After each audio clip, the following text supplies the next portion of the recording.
What is the one thing that separates the good from the truly exceptional? It's not just talent, and it's not just luck. It's a series of deliberate, powerful mental operating systems they run every single day. What if you could download those systems directly into your own mind? For decades, we've been told to just work harder or think positive.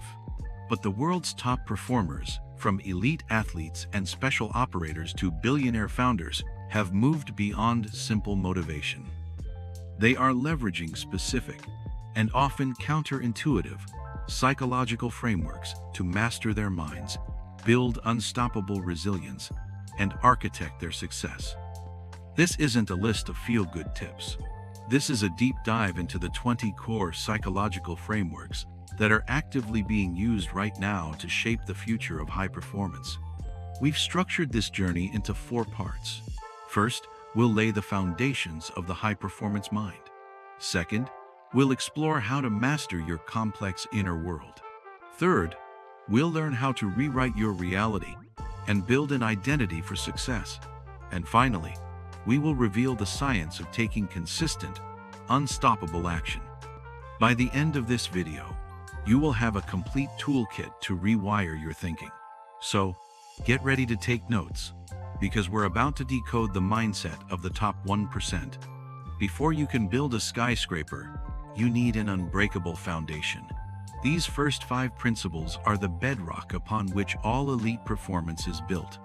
First is the growth mindset. Let's start with the master key, a concept from Stanford psychologist Carol Dweck that has revolutionized education and business coaching. The growth mindset is the core belief that your intelligence, talents, and abilities are not fixed traits, but can be developed through dedication, effort, and learning.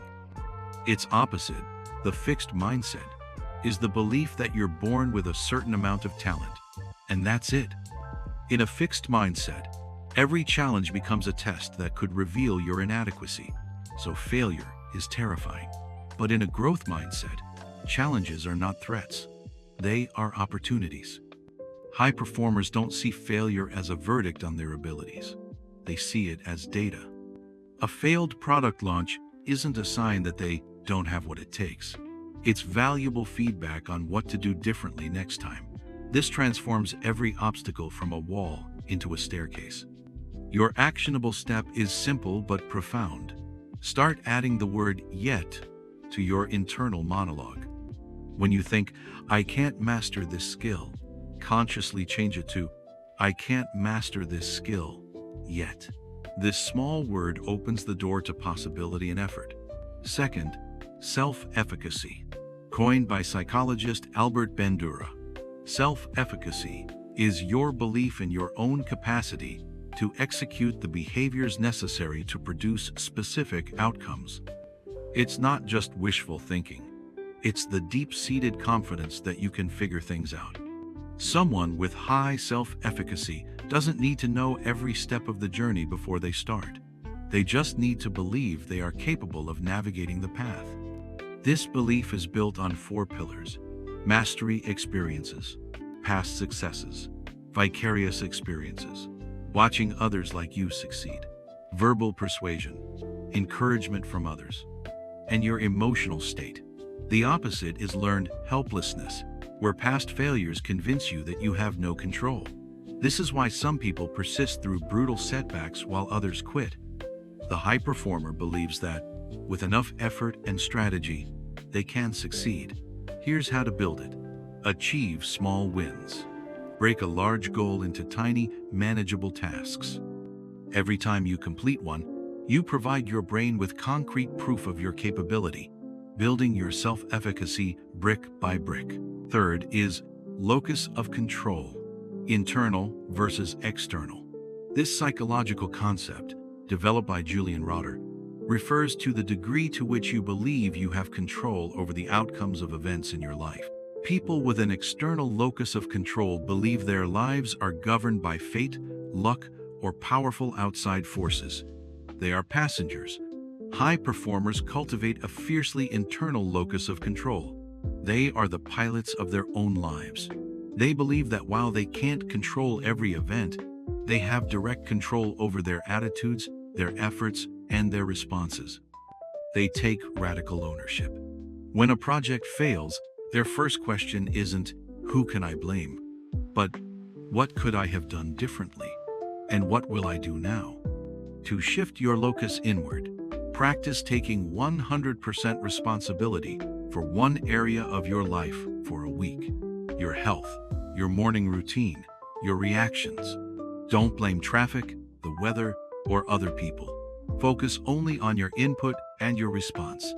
This practice retrains your brain to see yourself as the cause, not the effect. The fourth foundational principle is understanding intrinsic versus extrinsic motivation. Extrinsic motivation is doing something for an external reward, like money, fame, or praise.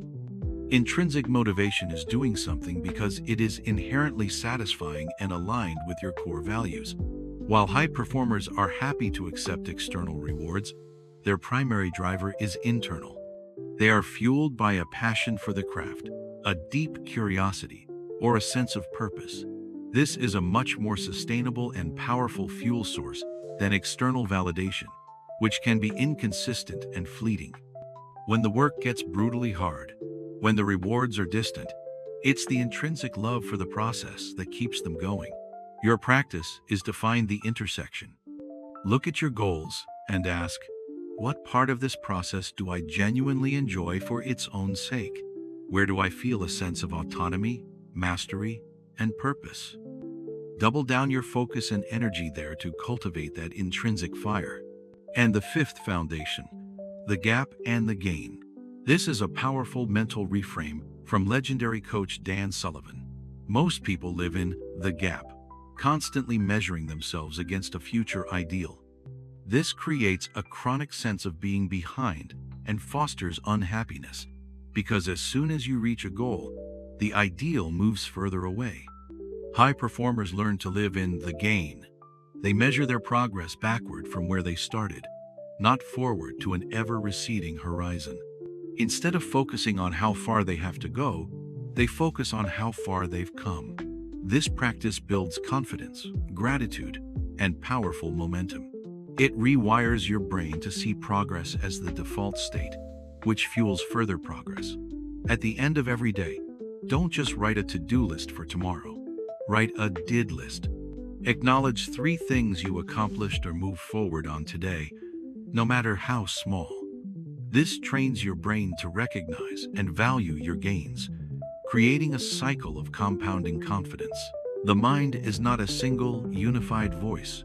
It's a complex, often chaotic ecosystem of competing drives, fears, and ambitions. The next set of frameworks is about moving from being a passenger in your own head to becoming a compassionate and effective leader of your inner world. Number 6. Internal family systems, also known as parts work. This revolutionary therapeutic model, developed by Richard Schwartz, is one of the most powerful mindset shifts for high performers. IFS proposes that our mind is made up of multiple part sub-personalities, that each have their own beliefs, feelings, and motivations. Instead of fighting your inner critic or suppressing your anxiety, IFS teaches you to get curious. That critical voice isn't you. It's a part of you that's trying to protect you from failure. That anxiety is a part trying to keep you safe from perceived threats. The goal is to access your core self, a calm, compassionate, curious, and confident center to lead these parts instead of being ruled by them. The common approach is to try to silence or exile these parts, but that only makes them louder. Practice this. The next time you feel a strong, overwhelming emotion, take a breath and ask, "Hello, what part of me is this? And what is it afraid would happen if it didn't do its job?" This single question shifts you from being blended with the emotion to leading it with curiosity. Principle 7 is shadow integration, based on the work of psychologist Carl Jung. Shadow work is the courageous process of acknowledging and integrating the parts of yourself that you have repressed or denied because they were deemed unacceptable by your family, culture, or yourself. This is the dark side you don't want to admit you have. High performers are learning that immense creativity, power, and authenticity are trapped in the shadow. By refusing to look at their own capacity for anger, jealousy, or arrogance, they remain controlled by it unconsciously through projection, criticizing in others what they can't see in themselves. As Jung said, until you make the unconscious conscious, it will direct your life and you will call it fate. To begin, notice what you judge most harshly in other people. This is often a direct pointer to a disowned part of your own shadow. Acknowledge it without judgment, simply as a part of the human experience. This doesn't mean acting on it, but rather integrating its energy so it no longer controls you from the dark. Number 8. Emotional intelligence, or EQ. Emotional intelligence is the ability to perceive, understand, manage, and use emotions. It has 4 key components: self-awareness, knowing your own emotions; self-management, controlling your emotional responses; social awareness, perceiving emotions in others; and relationship management, using that awareness to manage interactions successfully. While IQ might get you in the door, EQ is what allows you to lead, influence, and thrive in complex human systems. High performers cultivate EQ to make better decisions under pressure, build strong alliances, and lead teams effectively. They can separate the raw data of a situation from their emotional reaction to it, allowing for a much clearer and more strategic response. To boost your EQ, practice emotional labeling. Throughout the day, pause and ask, what specific emotion am I feeling right now? Give it a name: it frustration, disappointment, apprehension? This simple act of labeling moves the emotional response from the reactive amygdala to the thinking prefrontal cortex, giving you more control. 9th is cognitive diffusion, from acceptance and commitment therapy. This is a cornerstone of ACT. Cognitive diffusion is the practice of separating yourself from your thoughts, feelings, and memories. Instead of being fused with a thought like, I'm a failure, you learn to observe it as a transient mental event. You are not your thoughts. Thoughts are just words and images that your brain produces, like bubbles rising to the surface of water. You don't have to believe them or act on them. High performers use diffusion to rob negative thoughts of their power. They let the inner chatter happen without getting entangled in a fight with it, because they know that fighting a thought gives it more energy. A powerful technique is to say, I'm having the thought that, before you state the negative belief. Instead of, I'm going to fail this presentation, you reframe it as, I'm having the thought that I'm going to fail this presentation. This creates a critical space between you, the observer, and the thought, giving you the freedom to choose your action. 10th, and rounding out this section, is psychological flexibility. Psychological flexibility is the ability to stay in contact with the present moment, regardless of unpleasant thoughts or feelings, and still take action toward your values. It's the combination of mindfulness, acceptance, and committed action. This is the antidote to the psychological rigidity that keeps people stuck. High performers with psychological flexibility can adapt to changing circumstances without losing their sense of direction. They can feel fear and do it anyway. They can feel unmotivated and still execute their plan. They can hold their thoughts and emotions lightly, like holding a butterfly in an open palm rather than crushing it in a fist. It is a superpower for resilience in an uncertain world. Your practice is to define your core values. What truly matters to you? Health, growth, contribution? When difficult thoughts and feelings show up, use those values as your compass. Acknowledge the feeling, and then ask, given what I care about, what is the next wise action to take? You don't experience the world as it is. You experience the story you tell yourself about it. The world's most successful people are not passive readers of their life story. They are active authors. These next frameworks are about taking the pen and consciously designing your identity. Let's begin this section with number 11, narrative psychology. sometimes called the self-authoring program, pioneered by figures like Dr. Dan McAdams and popularized by Jordan Peterson. Narrative psychology is built on the idea that humans are storytelling creatures. We make sense of our lives by weaving our experiences into a personal myth. High achievers don't let this happen by default. They do it by design. They actively reframe their past, finding strength in adversity and lessons in failure. They can't change the facts of what happened, but they can change the meaning they assign to those facts. And more importantly, they write a detailed, compelling story for their future. This isn't just goal setting. It's creating a vivid narrative of the person they are committed to becoming. The actionable method is to journal on 3 questions. Who was I? Analyze your past for recurring themes, both good and bad. Who am I? Clarify your present strengths and weaknesses. And who do I want to become? Write in detail about your ideal future self and the habits they embody. Number 12 is identity-based habits. This concept, brilliantly articulated by James Clear in Atomic Habits, is a fundamental shift in how to approach change. Most people focus on the outcome. I want to lose 20 pounds. This is fragile. High performers focus on the identity. I am the type of person who is healthy and active. The goal is not to run a marathon. The goal is to become a runner. The goal is not to write a book. The goal is to become a writer. Every action you take is a vote for the type of person you want to become.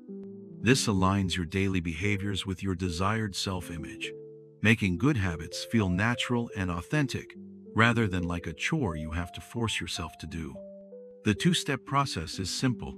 First, decide who you want to be. Second, prove it to yourself with small wins. Ask yourself, what would a person with this identity do in this situation? Use that question to guide your choices throughout the day. The 13th framework is future self-visualization. This goes a step beyond simple visualization. Popularized by thinkers like Dr. Benjamin Hardy and Dr. Joe Dispenza, this practice is about emotionally connecting with the person you intend to become. The brain often doesn't distinguish well between a vividly imagined experience and a real one. By regularly embodying the emotional state of your achieved goals, confidence, gratitude, peace, you begin to rewire your brain and body to align with that reality. You are creating the neural pathways for your future in the present. This creates a powerful pull from the future, guiding your present-day decisions. You start acting in accordance with the person you are becoming, making success feel inevitable rather than hopeful. Spend 5 minutes each morning journaling from your future self. 1 year from now, write in the present tense, I am so grateful for. Describe your accomplishments, your feelings, and your state of being as if they have already happened. Number 14, cognitive reframing. Cognitive reframing is the psychological technique of changing the way you look at a situation to alter your emotional response to it. It's about consciously choosing the meaning you assign to events. High performers are masters of the reframe. They instinctively look for the upside in adversity. A difficult client isn't a nightmare. They are a masterclass in communication and patience. A market downturn isn't a disaster. It's a chance to innovate and gain market share while others panic. They understand that the event itself is neutral. Their interpretation of it determines its impact. The key is to understand that your first interpretation is often a lazy, fear-based one. Practice the opportunity reframe.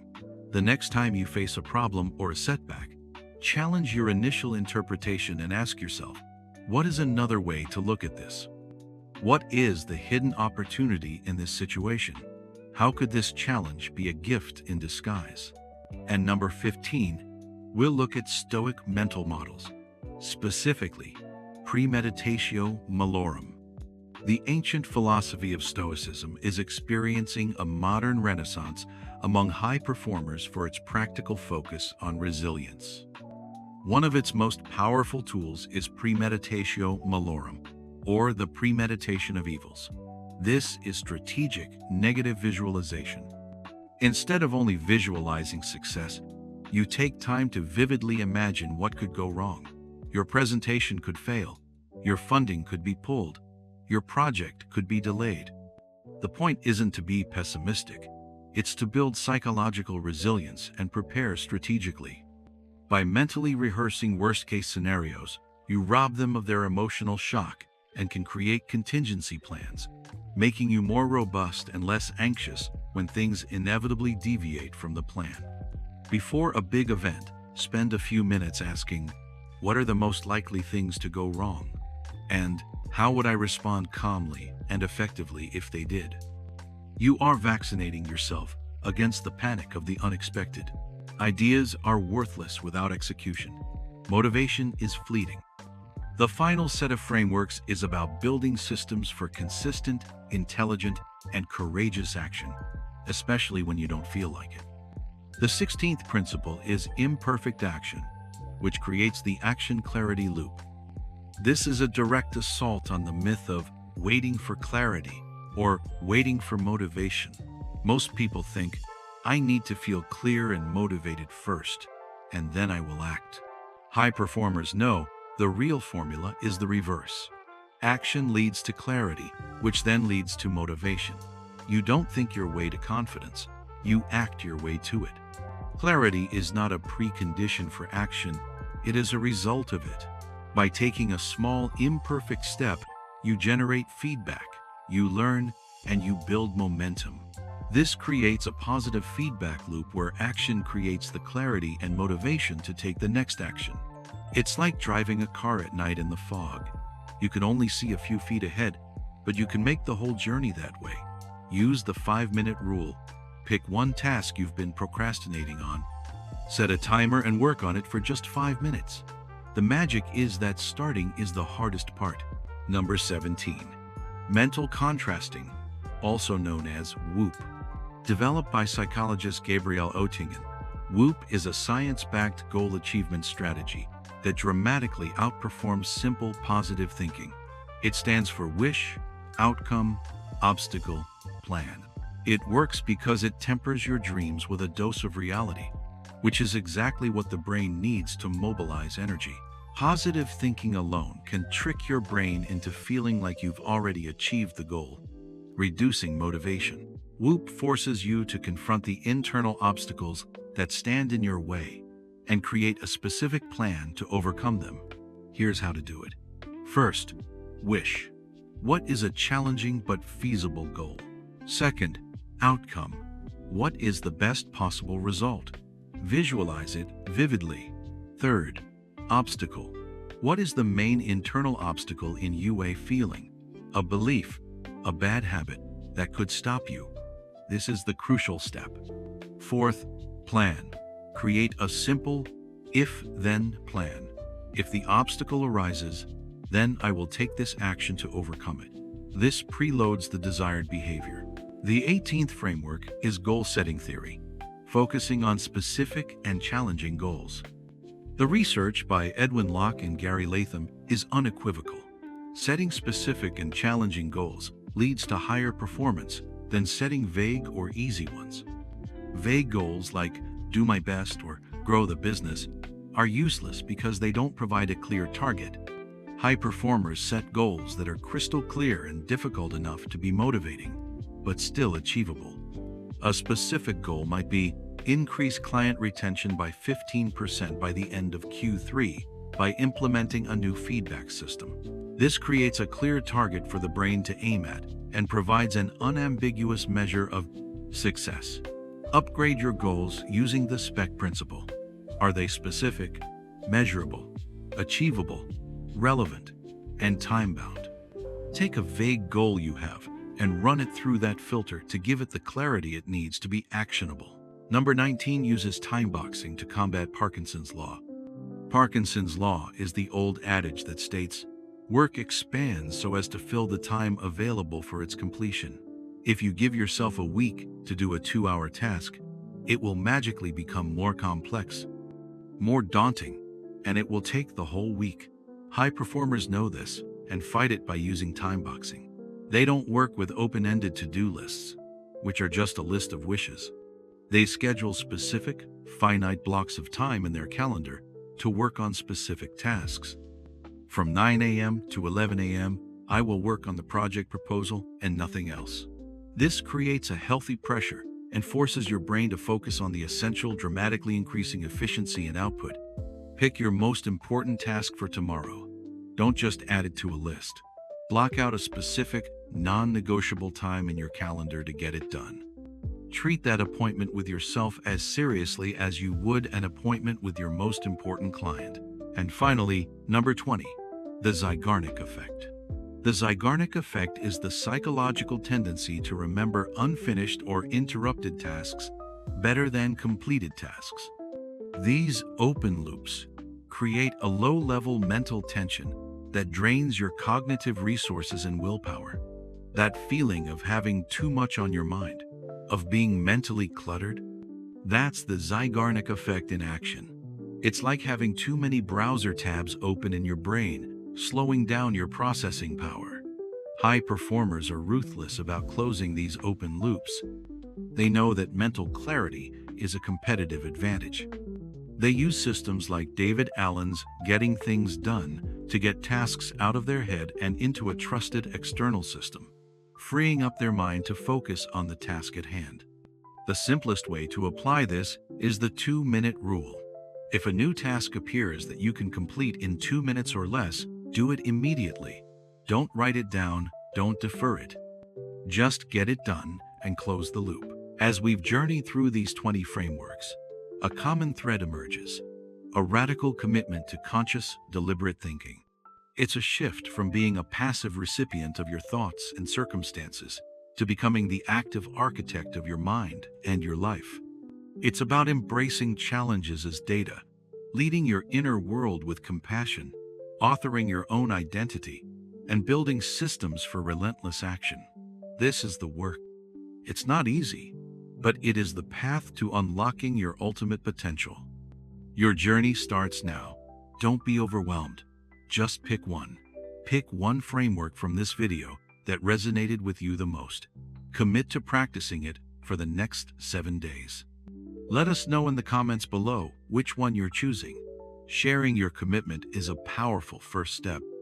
And if you're ready to continue this journey of mastering your mind, make sure to like this video and subscribe for more deep dives into the psychology of success. Thank you for watching. Now go build your empire.